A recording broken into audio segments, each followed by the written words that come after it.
ভাবুন তো, মৌসুমে 38টি গোল, 26টি অ্যাসিস্ট এবং 3টি ট্রফি জিতেও যদি কেউ ব্যালন ডিওর না জেতে। ঠিক এমনটাই ঘটেছে ব্রাজিলিয়ান সুপারস্টার রাফিনহার সঙ্গে। এবার ব্যালন ডিওর জিতে নিয়েছেন ওসমান দেমবেলে। সবাইকে অবাক করে দিয়ে রাফিনহার জায়গা হয়েছে 5 নম্বরে। চলুন জেনে নেই ব্যালন ডিওর দৌড়ে রাফিনহার 5 নাম্বার হওয়ার কারণ। এই চ্যানেলে নতুন হয়ে থাকলে চ্যানেলটি সাবস্ক্রাইব করে দিন।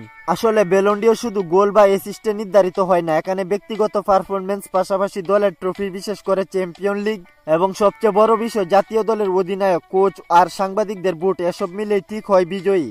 রাফিনহা ব্যক্তিগত পারফরম্যান্সে সবার উপরে থাকলেও বুটে অনেক পিছিয়ে পড়েন, কারণ তার ক্লাব বার্সেলোনাতেই আরেক প্রতিযোগী ছিল স্পেনিশ তারকা লামিন ইয়ামাল। স্বাভাবিকভাবেই স্পেনিশ সাংবাদিকরা আর বুটাররা বেশি বুট দিয়েছে লামিন ইয়ামালকে। এর মানে নিজ ক্লাব থেকে কোনো বুট বা সমর্থন পায়নি রাফিনহা। এছাড়াও ব্যালন ডিওরে ইউরোপীয় সাংবাদিকদের বুট সবচেয়ে বেশি কার্যকর হয়ে থাকে, ফলে ইউরোপের বাইরে থেকে আসা খেলোয়াড়রা এখানে বঞ্চিত হন।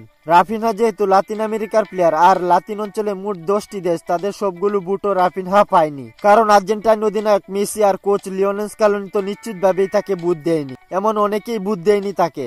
ফলাফল সব দিক থেকে বুটের পয়েন্টে রাফিনহা একেবারে পিছিয়ে যান। যদিও গোল অ্যাসিস্টে সবার উপরে ছিলেন, তবুও মোট পয়েন্টে গিয়ে তিনি থেমে যান 5 নম্বরে।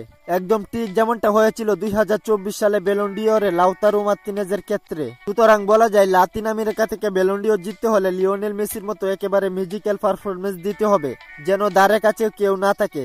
আপনারা কি মনে করেন 2025 সালের ব্যালন ডিওরে রাফিনহা যোগ্য দাবিদার ছিল? কমেন্ট করে জানিয়ে দিন আপনাদের মতামত। খেলাধুলার গুরুত্বপূর্ণ আপডেট পেতে আমাদের চ্যানেলটি সাবস্ক্রাইব করে পাশেই থাকুন।